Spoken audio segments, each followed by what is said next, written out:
All right, I want to go over this game, another replay review over a game I just played, and I want to go over my thought process and over my current build. Or this game is pretty special because I got completely dominated in lane. I got destroyed. This Abrams mopped the floor with me, and we were able to come back and we were able to have some impact in this game, and it felt pretty good. We'll speed up laning phase a little bit, just because it's really painful and I don't want to watch it at normal speed. But we'll try to find areas where we can maybe survive next time, have a little better chance of beating a player like this who is just completely dominating. We are less than half health, and this is just the first wave. So one idea I had in this laning phase was to try to kill the creeps as fast as possible so he can't push into us like this. But his gun is so good getting last hits. A shotgun is very powerful getting last hits. I find it pretty difficult to get farm while shoving the wave like this. So this is me trying to keep the lane pushed. Normally I wouldn't do this.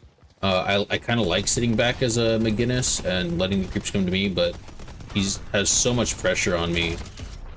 I don't even want to let him get close. So we get back there. Hollow point. Let us control the wave a little better, but yeah, it's just hard to deal with this guy. He last hits better and he harasses like a crazy man.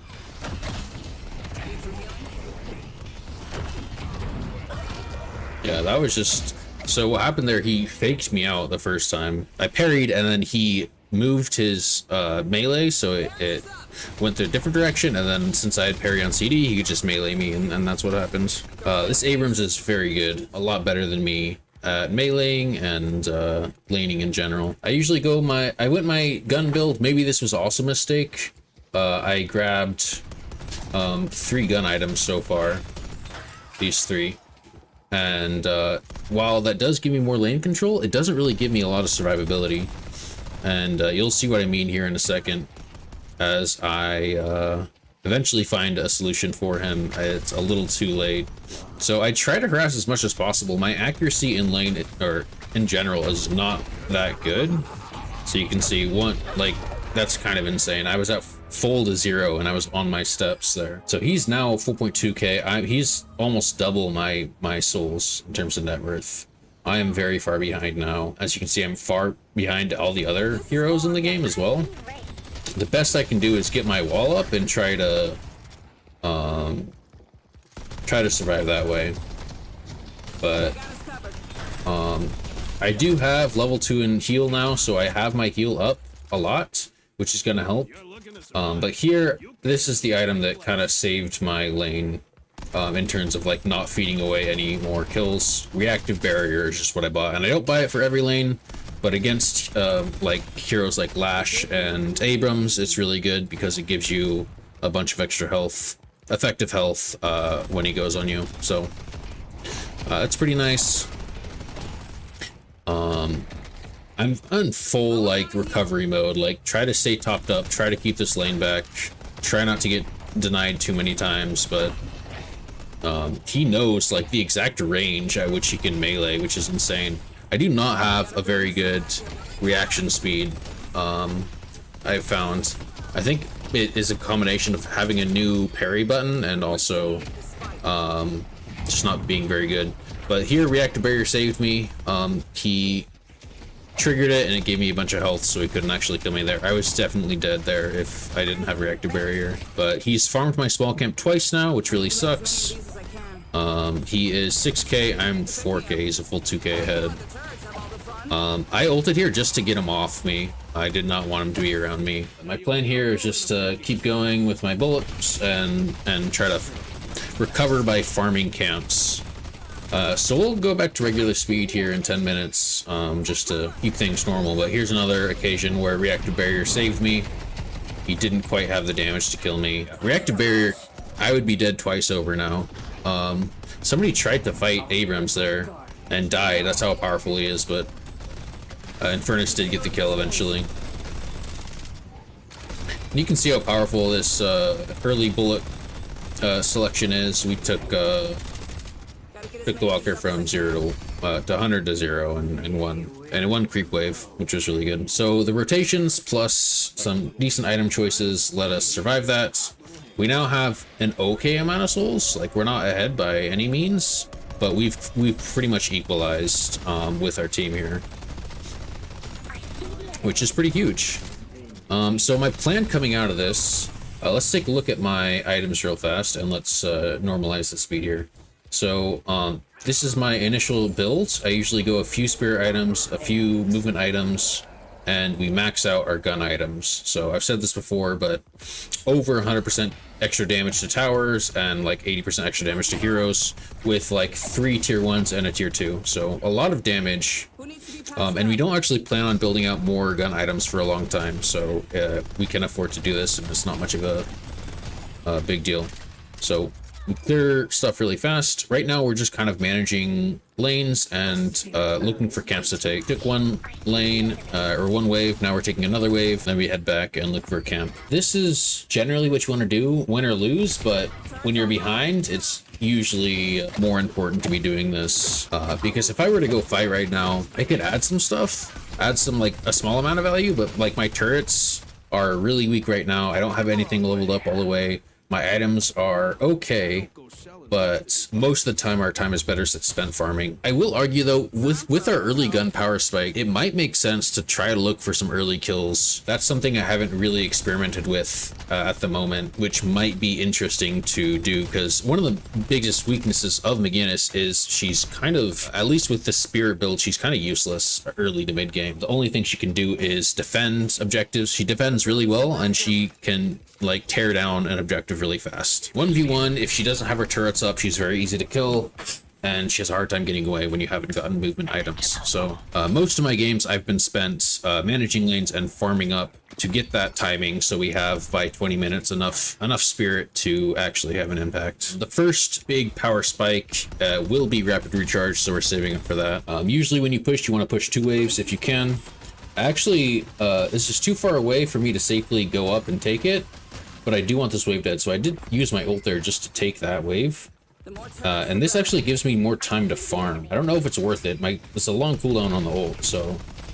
but we don't really use our ult for anything else besides farming anyway. And there's not really a big camp near me that I'm ready to take anytime soon. So that's why I used that ult there. You'll see me parrying when I mean to melee a lot of the time, because I switched my parry and melee buttons. And that's just because my old melee button was a lot easier to hit, and if I need a button that's easy to hit, I need it to be parry, because I'm not very good at parries anyway. So all the help I can get to parry is gonna be nice for me. You can see we're recovering quite nicely. We're taking lanes. The biggest thing right now is lane management. We actually, as a team, are equalized. You can see Abrams hasn't really used his soul lead as well as he could have. This is a good spot we want to be in. You can see this lane's pushed in. It has like a double wave or a triple wave, so it's a lot of souls for the wave. There's also like 3 camps next to us that we can take as well. So this is a place I'd like to be. I did notice that everybody was fighting here. Even though I don't have the items I need to push, because everybody's fighting, I just decided to try to take this walker. And even without, like with 6k in the pocket, we still do a lot of tower damage, so don't be afraid. Like, it kind of sucks that we haven't bought out yet, but don't be afraid to take opportunities as they present themselves. And that big team fight mid makes this very trivial to grab. And this is where I should have gotten back a lot earlier. I shouldn't have stepped up there. I don't remember if I get out here. I think I do. Yeah, I think I make it to my team. We're not quite at our power spike yet, but we're pretty close. So I did do some testing in Sandbox, and the biggest power spike you can get is rapid recharge. If you get all of your turrets out with rapid recharge, it does the most damage for 3k souls. The next most damage you can do is heroic aura. So you want to go rapid recharge and then heroic aura. And with all turrets out and the 40% bonus, well, 60% if you use the active, they do a lot of damage. So as you can see here, yeah, that guy just melted. That's the guy that completely dominated us in lane, and we're now officially ahead of him in souls. And we've completely recovered. We're actually taking the lead in terms of net worth this game. It's one of McGinnis's biggest strengths is the ability to quickly farm up. We pushed out, all lanes are pushed. You can see they're on the enemy side of the map, so this is a good time to look for camps to farm. Returns aren't quite strong enough to take camps by themselves, but they do let us spend a little less time in that camp. We actually don't have cooldown yet. We don't have improved cooldown or superior cooldown, so we actually don't want to be using turrets. I think I placed a turret down here because I didn't feel very safe. I saw the Wraith. I think there was a urn thing happening.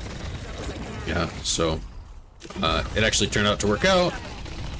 Your heal plus your turrets make you impossible to kill, pretty much.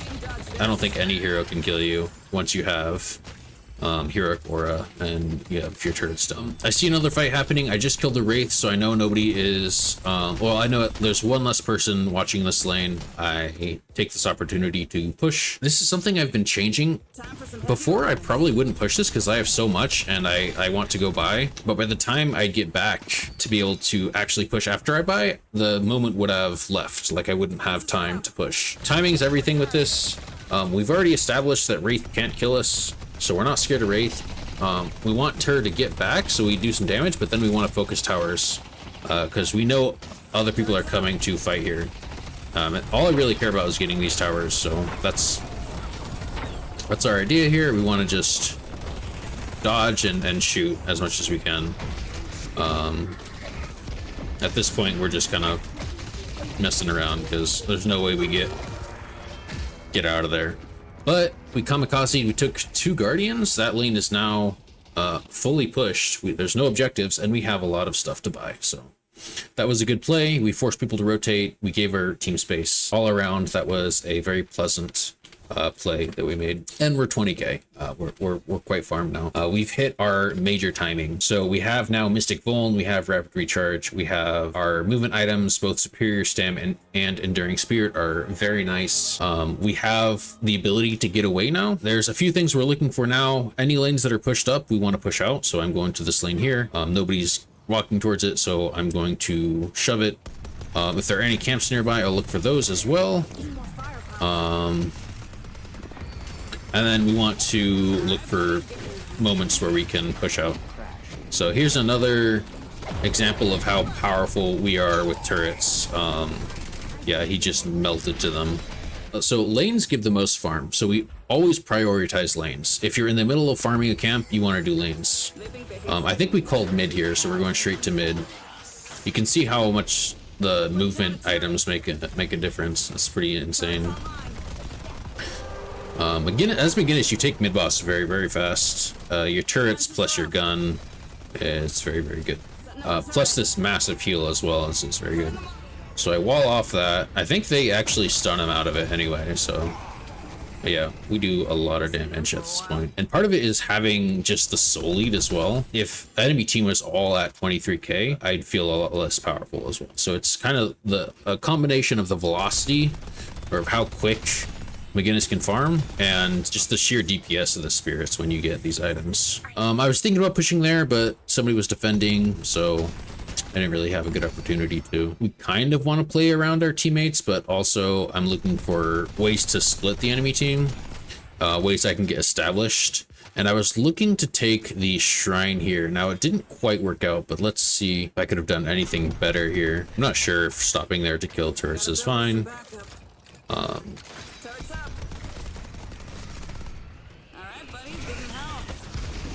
Yeah, I think I stepped up slightly too far. We got a kill here.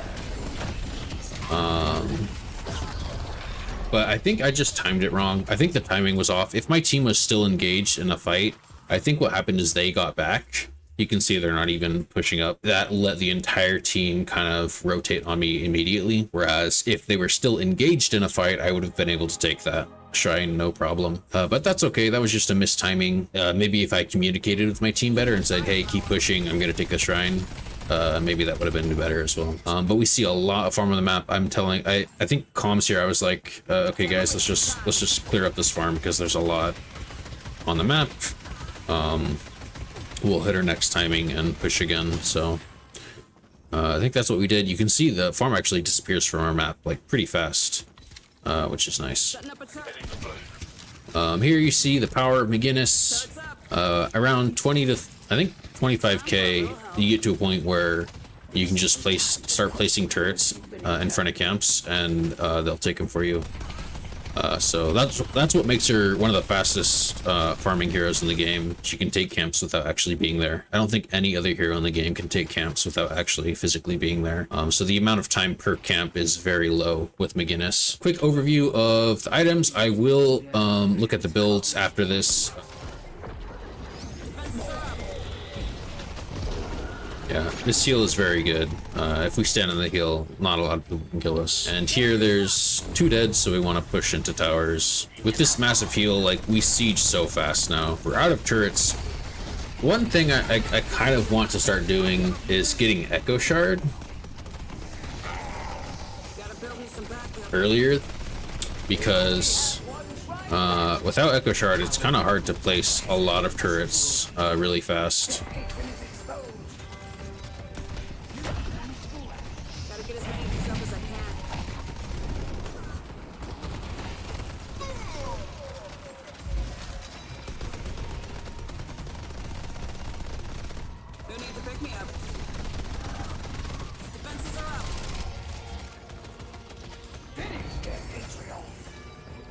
I think we were talking about trying to end here, but I think we actually did try to end here.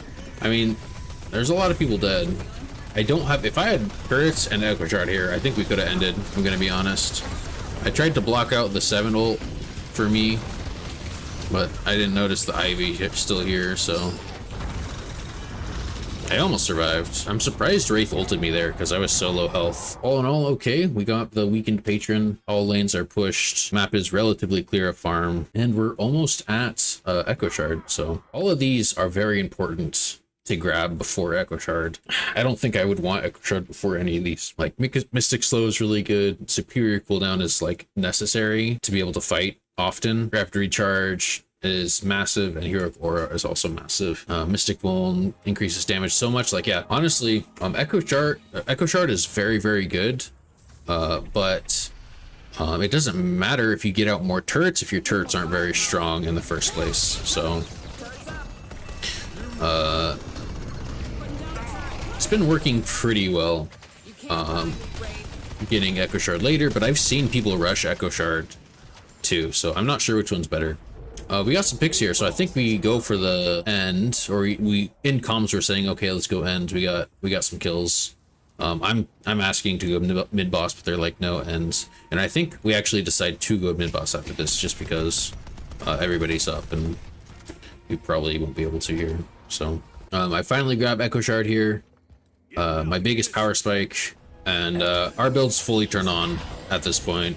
There's a few more items to get that would definitely improve our damage, but overall we have all of our core items, and we do quite a lot.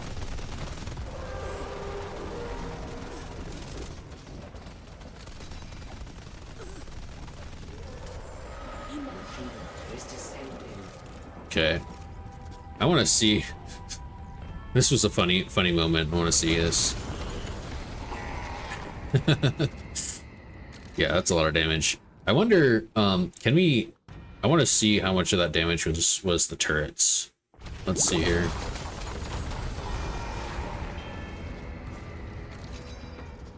Yeah, that's a lot of damage. 2,900. There was like, I think there was 8 or 9 turrets down. So that was kind of crazy. When you're sieging like this, you just want to get your turrets down. Sometimes I like try to get them in really good spots. But honestly, it's better just to get them under your heal if you can. The 5% heal is really big. It makes it hard to kill them.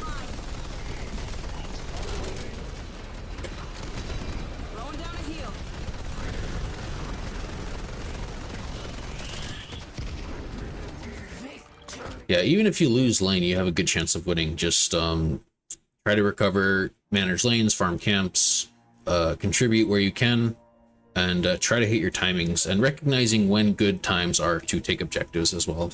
Being able to choose whether or not to join a fight or to take an objective. And I will say McGinnis most of the time is looking to take an objective when a fight happens. If the fight's like right in front of you, then usually it's pretty good to join the fight. You have that early weapon damage. It kind of falls off later because you don't build it out very much, but at least, you know, before 20 minutes, not a bad idea to join fights when you can. Yeah, your priorities are usually like lanes, camps, and then look for objectives when you have the opportunity to. And don't be afraid to go straight for it. Timings are pretty tight.